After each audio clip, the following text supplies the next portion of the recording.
There's no better time than during a severe gale to show you around all of our different landscape wind defences and see how they're working. Here, this big tall bank here, and this hedge is really good shelter. It's like solid, nothing can get through that. And then this hedge here breaks up the wind that comes over the top to stop it eddying. Without the hedge, the wind would eddy around. You just have this swirling wind here. So a combination of these banks with the solid landscaping at the bottom here, this hard landscaping, and then the soft landscaping of the cut hedge on the top really does break up the wind wonderfully. The wind's coming from the northwest today, so it should be windy when I turn this corner. One of the reasons I bend and twist this lane is so that whichever way the wind's blowing, it's not going to be blowing down all of the road. When I go into this section, it's actually more windy. But I've got hedge banks along both sides of it, all the way along, or most of the way along, just to break up that wind, so that each section of the land, each different thing I do is protected as much as possible from the wind. So here the wind's coming through here, but if I just go to this little side path here with a hedge either side, there's no wind at all in here, it's really sheltered. In the orchard we've got a combination of terraces which sort of curve round, sort of facing south, protecting from the wind, but then also all around the edge we've got this hedge banks giving it even more protection, so it makes it a very, very sheltered area. So all around the orchard is protected by an outer hedge bank, and then it descends down into lower and lower orchards, giving maximum protection from the wind for our fruit trees. This is our exterior boundary bank, and here we've sort of dug it a little bit deeper, and we've built this bank up a little bit higher to give that extra protection.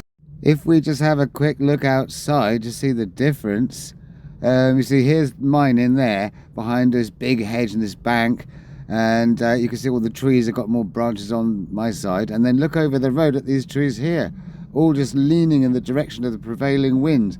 And all the trees around here are like this because we are so close to the Atlantic coast, and they just all grow or bent over double like this, and they just look really, really strange. So here's the shelter belt from the outside. And just the other side of this narrow strip of woods is that road. And you see in here it's a totally different story. It's really, really sheltered. The wind's coming this direction from the northwest, and it's really much more sheltered in here.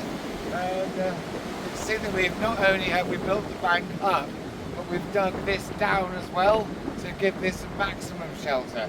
And then, because this being a low area now, it catches the water, and this pond then feeds into the woodland drainage system. And that's really good. So we created an area here where the interior of the land is much more sheltered than outside, because only 8 miles that way is the Atlantic coast. You get all sorts of the full brunt of storms and gales here, and all around here the trees and the hedges grow like this because of the prevailing wind. But you get the closer to the coast you get, the more kind of bent over the trees get, and here the trees are like that too. Land, inside all these boundaries of hedges and trees, they grow normally. And if you look at this tree here, is perfectly happy from this side, and these ones up here, which are actually growing on the outer bank here, from outside they're all bent over, but from this side they just look like happy trees. So if you look closely at the back of them, you can see they've got very few branches on the other side. This tree too, it's got an amazing amount of branches all hanging over the pond, everything this way, but on the other side it's got hardly any branches at all. So like inside here it's very sheltered, and this little bit of orchards here is really, really super sheltered because it's got a hedge both sides and just 2 rows of trees.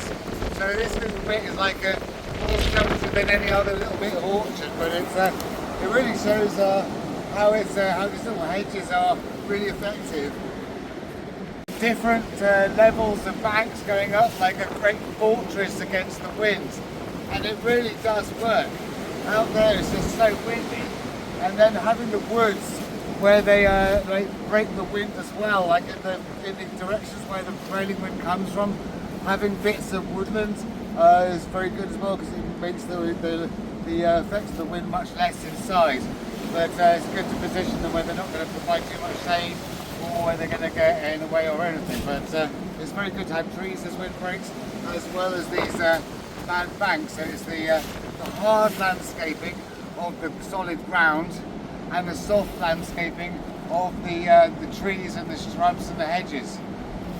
This little ridge top woodland, which is like a watershed here, so all the rain comes this way and all the rain that side goes that way. But it's very high up, so having a hedge right up on the highest point with like a wild hedge here, it really makes it sheltered on this like high path, even though it's higher up and more exposed. The hedge really shelters it from the winds. And then this is our like drainage channel here, and you can see the other side of this little valley, it goes up to a similar hedge on the other side. Woods make brilliant windbreaks. Like this one here, it goes along the sort of southwest facing side. I've just done it a bit on this side because I don't want it to provide too much shade for things. I've got more woods on the north facing side, but the south and west is where most of the wind comes from, and then it comes. The woods come all along the north and then northeast side, so all the way kind of around, almost all of it, but sort of where the coldest and worst winds come from. So it's, the woods and the hedges and the banks work together really well, and all these woods are edged with a hedge bank to give them double protection as well. So it's really good to kind of just keep that wind out and make your area loads more sheltered.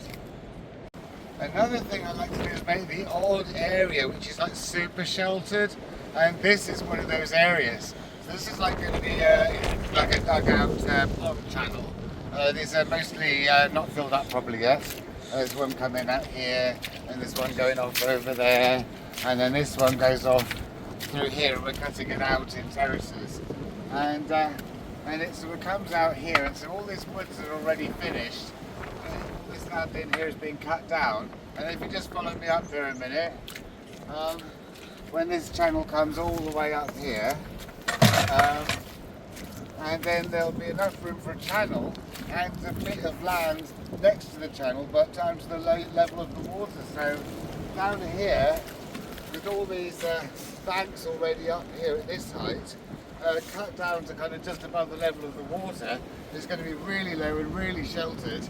And then having all these like woodland islands which are really high here, and a headland coming out over there, so you've got high ground all around you, and you'll be lower down than even this.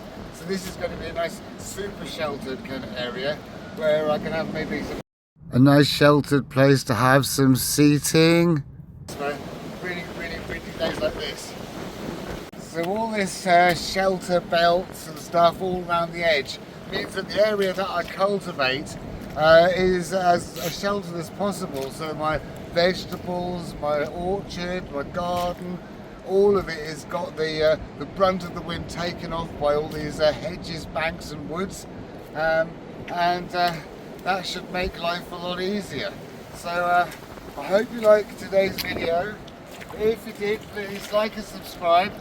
If you press the little bell down somewhere down there, you can see all my other videos, and I shall see you next time.